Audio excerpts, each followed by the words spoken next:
Price lord. ಕರ್ತನ ನಾಮಕ್ಕೆ ಮಹಿಮೆ ಉಂಟಾಗಲಿ. ದೇವರ ಪ್ರಿಯ ಮಕ್ಕಳೇ, ನಾವೊಂದು ಇಲ್ಲಿ ಗುಡ್ಡದ ಮೇಲೆ ಇದ್ದೀವಿ. ಗುಡ್ಡದ ಮೇಲೆ ಹತ್ತಾ ಇದೀವಿ. ಇಲ್ಲೊಂದು ಬೆಟ್ಟದ ಮೇಲೆ ನಾವು ಹತ್ತಾ ಇದ್ದೀವಿ. ನಾವು ಹತ್ತುವಾಗ ನಮಗೆ ನಮ್ಮ ಶರೀರಕ್ಕೆ ಬಲವೀನ ಆಗ್ತಾ ಇದೆ, ಅಂದ್ರೆ ಆಯಾಸ ಆಗ್ತಾ ಇದೆ. ಈ ಗುಡ್ಡದ ಮೇಲೆ ನಾವು ಹತ್ತಿ ಹೋಗುವಾಗ ದೇವರ ಪ್ರಿಯ ಮಕ್ಕಳೇ, ಈ ಗುಡ್ಡವನ್ನು ನೋಡುವಾಗ ನಮಗೆ ಕಲ್ವಾರಿ ಗುಡ್ಡ ನಮಗೆ ಏನು ಬರ್ತದೆ, ನೆನಪಿಗೆ ಬರ್ತದೆ. ಯೇಸು ಕ್ರಿಸ್ತನು ನಮಗಾಗಿ ಆ ಕಲ್ವಾರಿ ಗುಡ್ಡದಲ್ಲಿ ತನ್ನ ಶಿಲುಬೆಯನ್ನು ಒತ್ತಿಕೊಂಡು ನಡೆಯುವಾಗ ಆತನು ಎಷ್ಟು ಕಷ್ಟಪಟ್ಟಿರಬಹುದು, ಎಷ್ಟು ಪ್ರಯಾಸ ಪಟ್ಟಿರ್ಬೋದು, ಆತನಿಗೆ ಎಷ್ಟು ನೋವಾಗಿರ್ಬೋದು. ಒಂದು ಸಾರಿ ಯೋಚನೆ ಮಾಡ್ರಿ ದೇವರ ಪ್ರಿಯ ಮಕ್ಕಳೇ.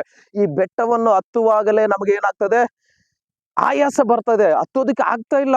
ಆದ್ರೆ ನಿನಗಾಗಿ, ನನಗಾಗಿ, ನಾನು ಮಾಡಿದ ತಪ್ಪುಗಳಿಗಾಗಿ, ನೀನು ಮಾಡಿದ ತಪ್ಪುಗಳಿಗಾಗಿ, ನಿನ್ನ ಪಾಪಕ್ಕಾಗಿ, ನನ್ನ ಪಾಪಕ್ಕಾಗಿ, ಲೋಕದ ಜನಗಳ ಪಾಪಕ್ಕಾಗಿ ಆ ಕಲ್ವಾರಿ ಶಿಲುಬೆಯನ್ನು ಗೊಲ್ಗತಾ ಗುಡ್ಡದಲ್ಲಿ ಎತ್ತುಕೊಂಡು ಹೋಗಿ ಅದರ ಮೇಲೆ ನಿಂತು ಅಲ್ಲಿ ಶಿಲುಬೆ ಮೇಲೆ ಪ್ರಾಣ ತ್ಯಾಗವನ್ನು ಮಾಡಿದಾನೆ. ದೇವರ ಪ್ರಿಯ ಮಕ್ಕಳೇ, ನಿನಗಾಗಿ, ನನಗಾಗಿ ಆ ಗುಡ್ಡವನ್ನು ಹತ್ತುವಾಗ ಎಷ್ಟು ಪ್ರಯಾಸ ಪಟ್ಟಿದ್ದಾನೆ, ಎಷ್ಟೊಂದು ಆತನ ಮೈಯಲ್ಲಿ, ಆತನ ಶರೀರದಲ್ಲಿ ಬಲವೀನ ಆಗಿದೆ ಗೊತ್ತಿದೆಯಾ?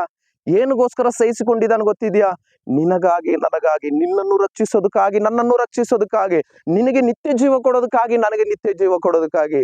ದೇವರ ಮಗನೇ, ಮಗಳೇ, ಈ ವಿಡಿಯೋವನ್ನು ನೋಡುತ್ತಿರುವ ನೀನು ಆ ದೇವಾದಿ ದೇವನನ್ನು ಒಂದು ಸಾರಿ ನೆನಪು ಮಾಡಿಕೊ. ನಿನಗಾಗಿ ಕಲ್ವಾರಿ ಗುಡ್ಡದಲ್ಲಿ ಆ ಪ್ರಾಣ ತ್ಯಾಗ ಮಾಡಿದ ಆ ದೇವರನ್ನು ಒಂದು ಸಾರಿ ನೆನಪು ಮಾಡಿಕೊ. ಆ ಪ್ರಾಣ ತ್ಯಾಗಕ್ಕಾಗಿ ನೀನು ಏನು ಕೊಡ್ತೀಯ? ಇದೇ ಒಳ್ಳೆ ಸುಂದರವಾದ ಸಮಯ, ಇದೇ ನಿನಗೆ ಕೊನೆಯ ಅವಕಾಶ. ಯೇಸು ಸ್ವಾಮಿಯನ್ನ ಸ್ವಂತ ರಕ್ಷಕನಾಗಿ ಅಂಗೀಕರಿಸಿಕೊ. ಯೇಸು ಸ್ವಾಮಿಯನ್ನ ನಿಜವಾದ ದೇವರಂತೆ ಸ್ವೀಕಾರ ಮಾಡು. ನಿನ್ನ ಹೃದಯವನ್ನು ದೇವರಿಗೆ ಕೊಡ್ತೀಯ? ಆತನ ಪ್ರಾಣ ತ್ಯಾಗ ಮಾಡಿದ ಆ ಪ್ರತಿಫಲಕ್ಕಾಗಿ ನೀನು ನಿನ್ನ ಹೃದಯವನ್ನು ದೇವರಿಗೆ ಕೊಡ್ತೀಯ? ದೇವರ ಮಗಳೇ, ಮಗನೇ, ಆ ದೇವರಿಗೆ ಕೊಡುವುದಾದ್ರೆ ನಿನಗೆ ನಿತ್ಯ ಜೀವ ಕೊಡೋದಕ್ಕೆ ದೇವರು ಸಿದ್ಧನಾಗಿದ್ದಾನೆ. God bless you. Praise the lord.